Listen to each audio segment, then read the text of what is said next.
Good evening and welcome back to the One Celtic Fans Review. Can't be shouting tonight because the missus is in bed. We've got an early run to the airport in the morning. So we're up at 5 o'clock in the morning and wow, holy moly, what is going on tonight? This has happened and when I jumped into the chat, what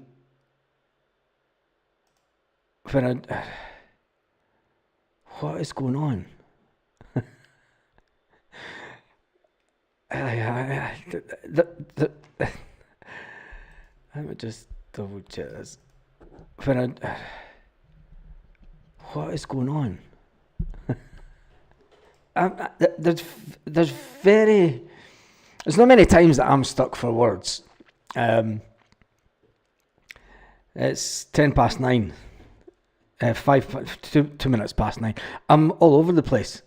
I am completely all over the place. I've just came on, and we need to talk about this first because I've just came on and noticed that Aberdeen FC has gifted 10 memberships, and Stephen Johnson has just gifted 5 memberships. What is going on? You're all absolutely mad. You're all absolutely mad. It's absolutely nuts. Talk about throwing me at the beginning of the video. Cheers, lads. Thank you very much to Ian Aberdeen FC and thank you to Stephen Johnson. This community is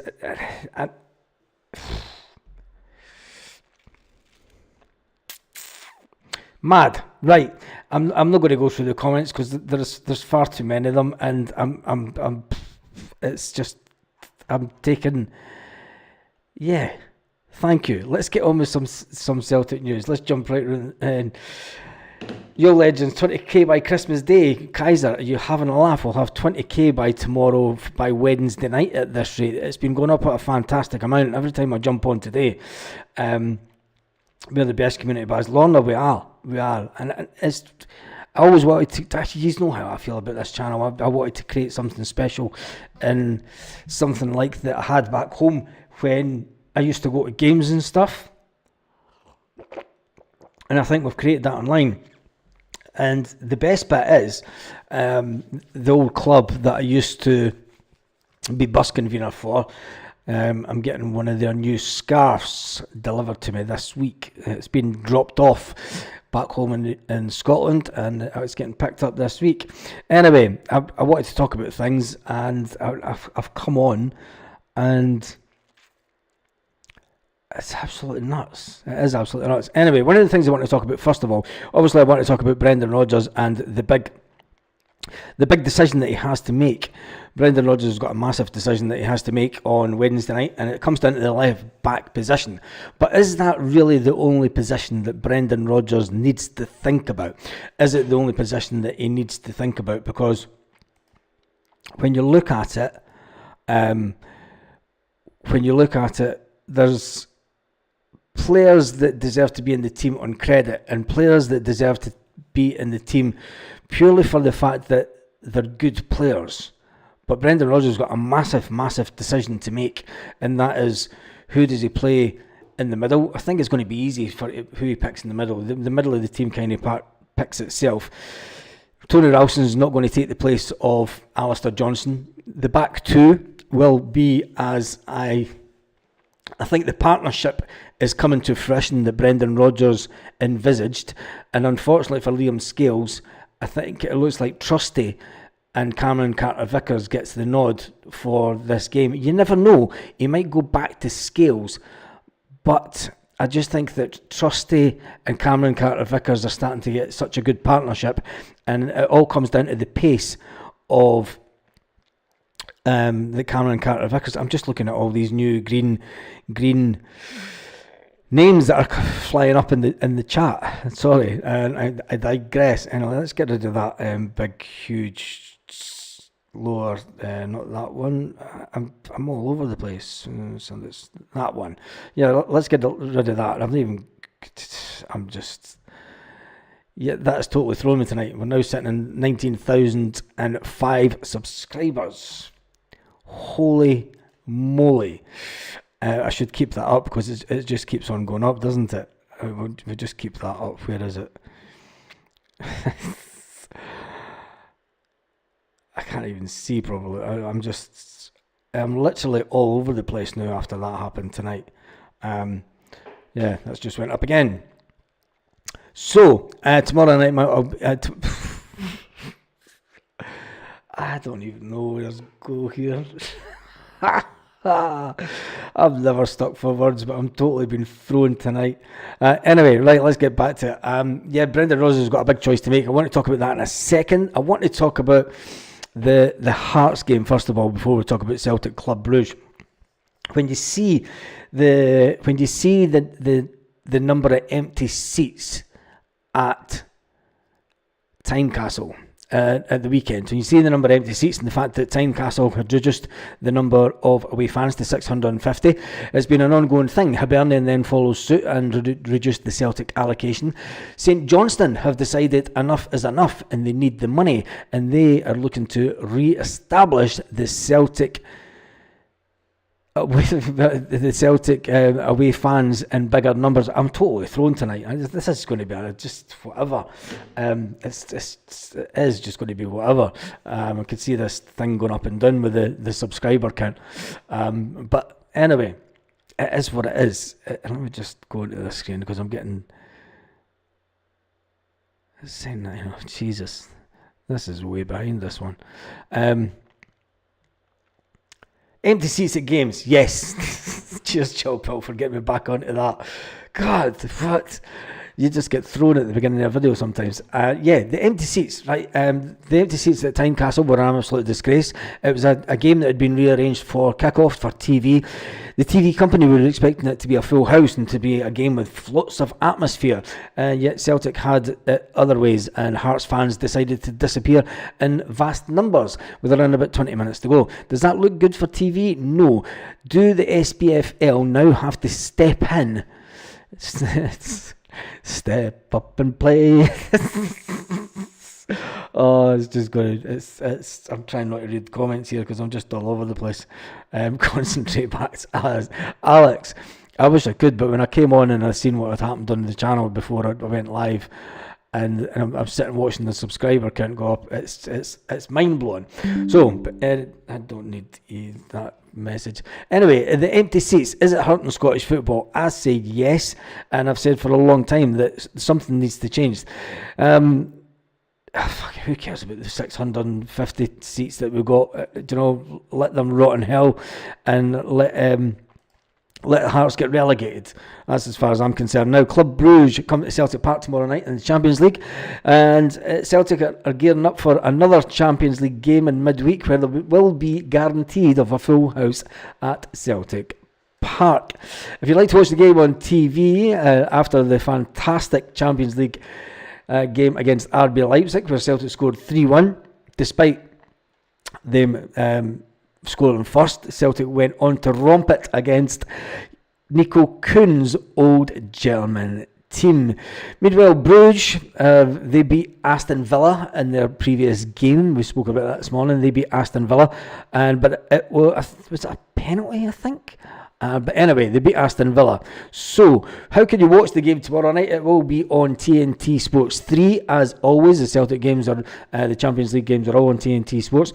Celtic game will be on TNT Sports 3, and the kickoff is at 8 p.m. Celtic Park time. As long as it doesn't snow, rain, or like there's buses late. But there won't be any buses late because Celtic Park will be full, and the team will be staying just at the hotel along the road. So, with that being said, Brendan Rodgers has a massive decision to make as far as I'm concerned. It comes down to the position of the left back, and this, Jesus, the number keeps going up. I shouldn't look at the screen. When you look at the left back area, now, this is why I want to talk about specifically the left back area, because if he plays Greg Taylor, and for me, Alex Bailly needs the experience in the Champions League, because and I'm going to put that caveat in there. If we play Greg Taylor this game and the next game, and say we obviously we know we've got the games coming up in January, and if Greg Taylor then leaves in January, it then puts Brendan Rodgers in an awful predicament to then have to bring in Alex Bailly, who doesn't have as much Champions League experience. I suggest that Brendan Rodgers will be seriously considering thinking about playing Alex Bailly tomorrow night, especially since it's at Celtic Park and it's a European game, and it shouldn't be as physical as what a Scottish game would be. But with looking forward to the future and the probability that is quite high of Greg Taylor not being here, it would be more advantageous for Alex Bailly to get the game time in the Champions League and get him that little bit more experience and playing with the team. And Brendan Rodgers knowing that if it does happen, and there's a high probability that it will happen, that Greg Taylor will leave in the January, we don't want to be bringing in a player that isn't, I'm not going to say he's not good enough, but not experienced enough. If we can get him those extra 2 games before then, play him, get him some game time in the cup final. The closer it gets to January, I think that you will see that Greg Taylor will start getting dropped from the team, because the manager has to play the players that are going to be here come the end of January, come the Champions League games. He cannot play Greg Taylor right up until the last minute of the year with the knowledge that he can be sold at any point during January. It then leaves him with a player that is, I wouldn't say, he is untested, isn't he? He's just a young lad, Alex Bailly, and he can come in and he's shown that he can do well coming into it. But I just think that Brendan Rodgers will be thinking, if Greg Taylor's away, I need to play Alex Bailly, because I need to make sure that he's up to the pace, up to speed, and he knows everything about the team and the way that the team performs going into the later 2 games of the Champions League. Because those last 2 games in the Champions League could mean the difference between going straight into a pot of 9.2 million. And I know I keep going on about the 9.2 million because it's a fantastic amount of money. And if Celtic have got any chance whatsoever of winning their last 2 games, and I mean by the second last game, we'll know that we're going to be, even after this game on Wednesday, if we win this game Wednesday, we know that we are not qualifying. We know that we will qualify. We will have amassed 10 points if we win the game on Wednesday, and we'll know that there's no chance of us slipping down to 24th position and not qualifying. It then becomes a race against time and a race against the other teams to see if we could possibly, and with the luck of the draw that Celtic have had in the Champions League, it could be the case that we could actually finish in the top 8, which would be an absolutely fantastic achievement for Celtic to qualify via the last 8. Manny talks, Baz, every penny they bridge the gap with our rivals at the top of Europe. Yep, exactly. I mean, if we go straight into the last 8, and we do get that 9.2 million straight away, even if we were to get into the qualifiers, I don't think that there's many teams over it. I don't know if it's played on 2 legs or if it's going to be a league format, but we've then got 2 games to try and qualify. And I think that given any, Brendan Rodgers will be thinking, this team can do it. This team can finish in 8th. When you look at the draw that we've got, when you look at the games, Brendan Rodgers will be thinking, we can do this. We can do it. We can do it. He'll know. He'll have a feeling about it. And Adam Ida's been talking about it. Adam Ida's been talking about how this team is. I think it's 2 legs. Bags. Yeah, I think it is, guys. I know it's 2 legs. And if it is 2 legs, it's then the luck of the draw. And no one else will get bloody Real Madrid or somebody like that. So that's why I think Brendan Rodgers will be saying to these guys, look, it's in your own hands. It is in your own hands to finish in top 8. Potentially, we could finish above some of the biggest teams in Europe. 2-leg game, Baz. No one will want to play us at home. No one will want to play us at home. But when you look at the teams that are left, there's going to be Atletico Madrid, Real Madrid, teams that have turned us over in previous years, and they're not going to be scared of Celtic. They're going to go, look, we've done it before. We've done them over before. They'll have a fear factor about coming back to our grounds. And I think that's why Brendan Rodgers will say, look, it is just one game at a time, but we go out and we win tonight. We go out and we win.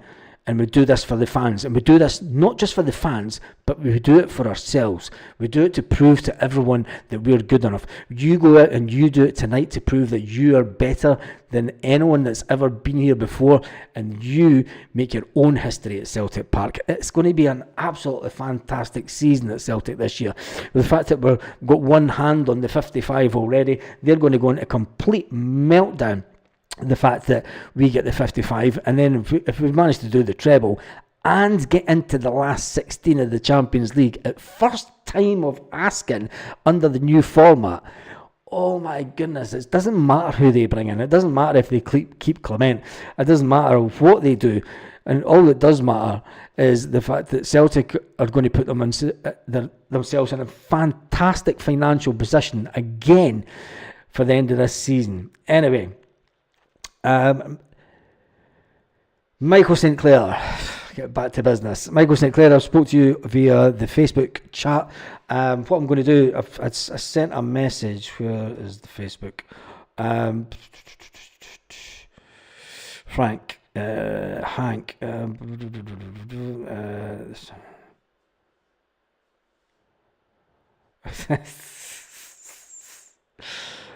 Oh, Jesus.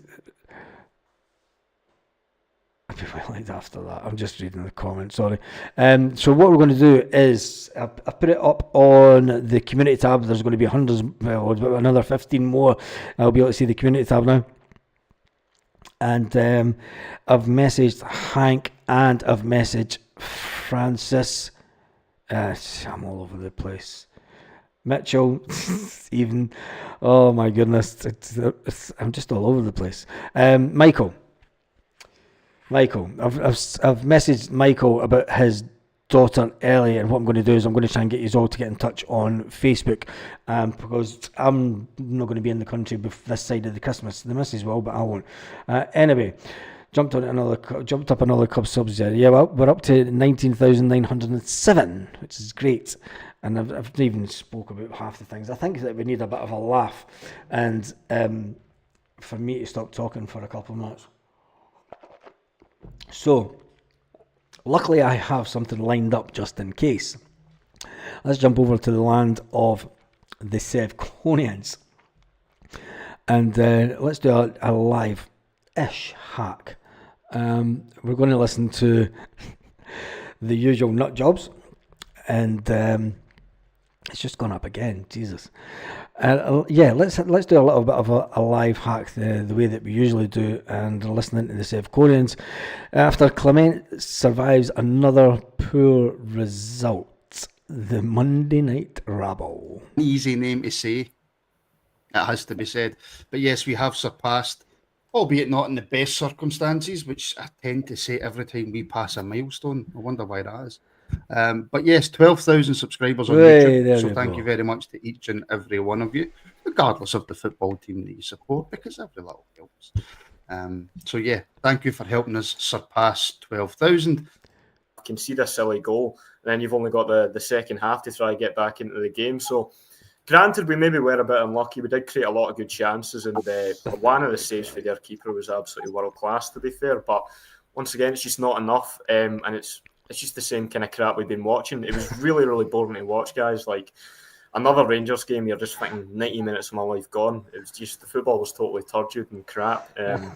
But yeah, that's maybe fair enough. If we took our chances, and if their keeper didn't make a few good saves, might have been another 3 points for us. But at the same time, had we won that game 2-1, I don't know what you guys think, but I certainly wouldn't be cheering about it, because there's no progress that we're seeing there in terms of the overall style of play. I'm just wondering, I just want to clarify, Callum, you're talking about the assessment of performance. Are we talking about Saturdays, or are we talking about any other game this season in the league? Well, I mean, you could say it for pretty much all of them, couldn't you, Alan? I think apart from that, Ross County game, and they're a total draw side, it's pretty much been the same. And I think that's the big worry about Philippe Clement, is there's no sign of improvement whatsoever. I think even the most deluded, optimistic Rangers fan, we have to say now, he's not improving. Is deluded and optimistic, does that go in the same sentence? Can do. They're even admitting you bring they're up deluded. that Ross County game, I saw a start about half an hour ago. You take that out of the equation, we've played 11 games in the league and scored 11 goals. You know, again, yesterday, 29 shots on goal. You know, we scored once. You know, even looking at the lineup, you know, looking at the subs made, you know, the manager's starting to see some of the problems in the team and he's starting to act. You know, Tav didn't play. He stayed on the bench. Desser's hooked at half time again. But it's just funny how Martin's internet magically fixed itself.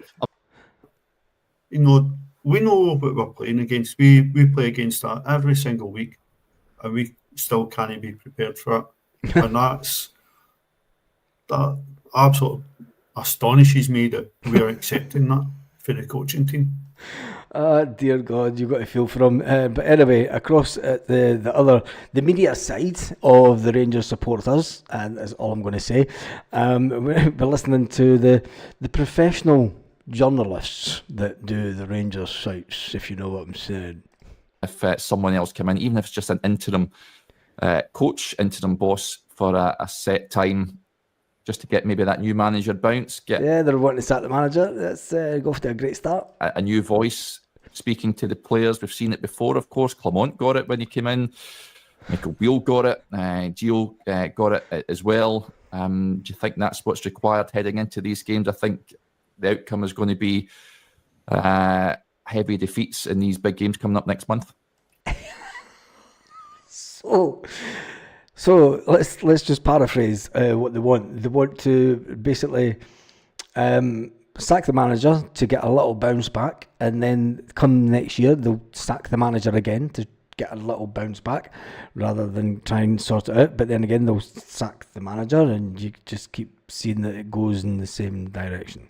The difficulty that Rangers have got coming up these next few weeks is the number of games, the number of must-win games, and the number of difficult games that between now and, say, the Old Firm at Ibrox and... Wait a minute, there's the Old Firm at Ibrox in January. It's funny how this site looks awfully familiar. Really familiar. It's all in blue, but it's really familiar. In January, it's such a huge run, it's such a defining run. Can you go and pitch a new manager into it?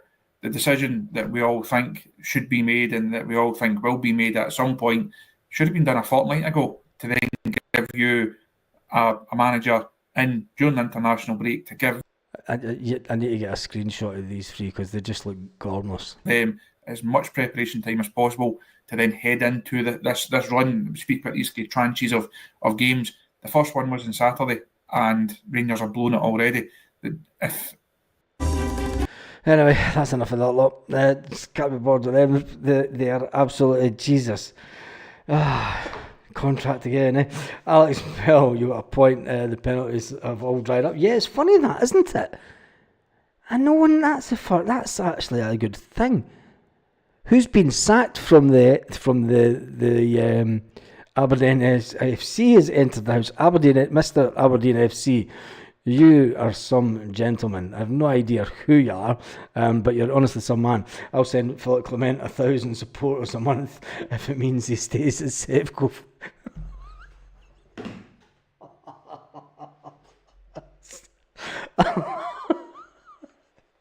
I know what happened to the blah blah blah guy. Yeah, I think he got the bullet as well.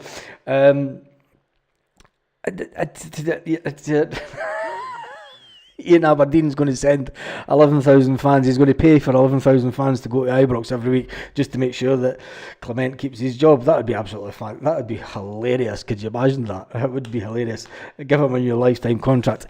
Anyway, I'm not staying on late tonight. I'm only staying on for the half an hour. I've been on for 23 minutes. I am back up at 4 o'clock your time in the morning to head to the airport. So we do play Club Brugge tomorrow night. And there's not many headlines going about. We'll obviously hear from, we won't speak to him, but we'll hear from Brendan Rodgers tomorrow as he talks up the game. John McGinn's admits Celtic transfer saga winds him up as Aston Villa answers questions the fan want to know. And no, we don't. Celtic fans aren't interested. We all know what happened back in the day, and it's Lowell wouldn't pay the cash. Celtic struck goal. Clement, I say there's not a lot of Celtic news kicking around today. Everyone's waiting around, having a laugh at the Sevconians. Hatate, clever detail ball behind that. It's the Club Brugge player talking about it's up to him to silence the Celtic fans after he claimed that Celtic wanted him. After it claimed the Swiss international Aaron Jashre has insisted that Celtic wanted him. Any player could come out and say that Celtic wanted him. Anyway, he thinks that he's going to have to quieten down Celtic Park tomorrow night. Well, if he's going to do that, he better get off to a good start, because I'll tell you one thing.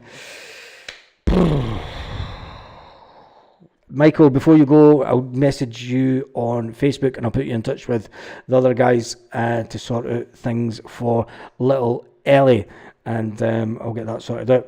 The Scottish mainstream media are absolutely garbage. Chilpel, yep. Clement for Manager of the Year, I hope so. And have a good night. Lorna is on Wednesday. Yeah, I'm done and dusted for the night. I'm been all over the place. This is probably one of the most bizarre. I'm not going anywhere. I'm just going to the airport. It's only half an hour up the road, so it's fine. Anyway, everyone's jumping off. That's good enough for me. And he's on Spanish time, lol. It's 9:30 at night here. There's Baz is sleeping. There's Baz is sleeping. I'm sleeping. Okay, Baz, thank you, mate. Yeah, I'll give you all a shout on Twitter, Facebook even. I'll be back with a video tomorrow morning once I've woken back up after getting up to go to the airport, to come back to go to sleep.